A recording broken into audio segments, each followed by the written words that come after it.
जय श्री राम। श्री रामचरितमानस के सुंदरकांड में हमने सुना कि जब त्रिजटा चली जाती है तो माता सीता विरह अग्नि में जलती रहती है।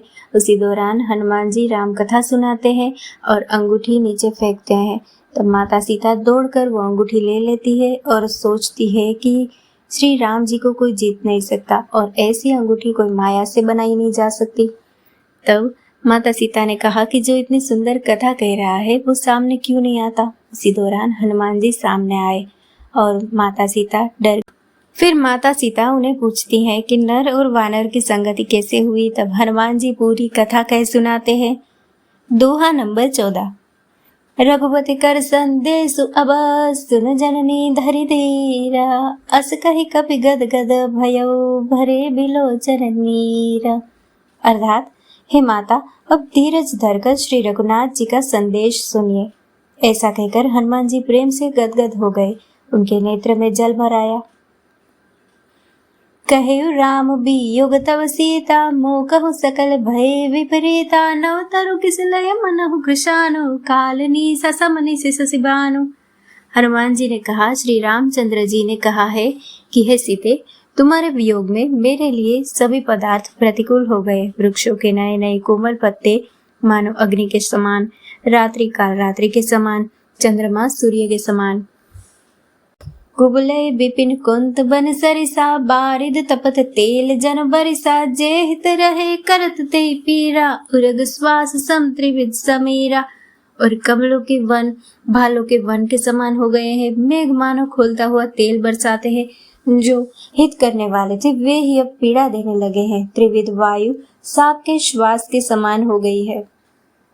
कहेहु ते कछ दुख घटी होई, काहि कहो यह जान न कोई। तत्व प्रेम कर्म मर तोरा, जानत प्रिया एक मन मोरा। मन का दुख कह डालने से भी कुछ घट नहीं जाता है, पर कहो किससे?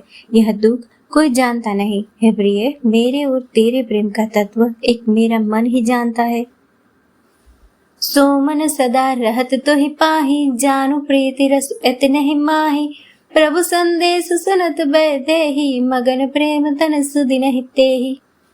और वह मन सदा तेरे ही पास रहता है। बस मेरे प्रेम का सार इतने में ही समझ ले। प्रभु का संदेश सुनते ही जानकी जी प्रेम में मग्न हो गई और इस शरीर की सुध न रही। कह कपि हृदय धीर धरु माता, सुमिरु राम सेवक सुखदाता। उर आनहु रघुपति प्रभुताई, सुनि मम बचन तजौ कदराई। हनुमान जी ने कहा, हे माता, हृदय में धैर्य धारण करो और सेवकों को सुख देने वाले श्री राम जी का स्मरण करो। श्री रघुनाथ जी की प्रभुता को हृदय में लाओ और मेरे वचन सुनकर कायरता छोड़ दो। निशिचर निकर पतंग समा, रघुपति बाण कृशानु। जननी हृदय धीर धरु, जरे निशाचर जानु। राक्षसों के समूह पतंगों के समान और श्री रघुनाथ जी के बाण अग्नि के समान है। हे माता, हृदय में धैर्य धारण करो और राक्षसों को जला ही समझो। जो रघुवीर होति सुधि पाई, करते नहीं विलम्ब रघुराई। राम बाण रवि हुए जानकी, तंबरूथ कह जात धान की। श्री रामचंद्र जी ने यही खबर पाई होती तो वे विलम्ब न करते। हे जानकी जी, रामबाण रूपी सूर्य के उदय होने पर राक्षसों की सेना रूपी अंधकार कहाँ रह सकता है। अब ही मात में जाऊं लवाई, प्रभु आय सुनहि राम दुहाई। कछुक दिवस जननी धरु धीरा, कवि न सहद आय है रघुवीरा। हे माता, मैं आपको भी यहाँ से लिवा जाऊं, पर श्री रामचंद्र जी की शपथ है, मुझे प्रभु की आज्ञा नहीं है। अतः हे माता, कुछ दिन और देर करो। श्री रामचंद्र जी वानरों सहित यहाँ आएंगे। निशिचर मारी तो हिले जय है, तिहुपुर नार दादी जस गए है। सत कपि सब तुम ही समाना, जातु धान अति बट बलवाना। और राक्षसों को मारकर आपको ले जाएंगे। नारद आदि तीनों लोकों में उनका यश गाएंगे। सीता जी ने कहा, हे पुत्री, सब वानर तुम्हारे ही समान होंगे। राक्षस तो बड़े बलवान योद्धा हैं। मोरे हृदय परम संदेहा, सुनि कपि प्रगट कीन निज देहा। कनक भूधराकार शरीरा, समर भयंकर अति बलवीरा। अतः मेरे हृदय में बड़ा भारी संदेह होता है। यह सुनकर हनुमान जी ने अपना शरीर प्रकट किया सोने के पर्वत के समान विशाल शरीर था, जो युद्ध में शत्रुओं के हृदय में भय उत्पन्न करने वाला अत्यंत बलवान और वीर था।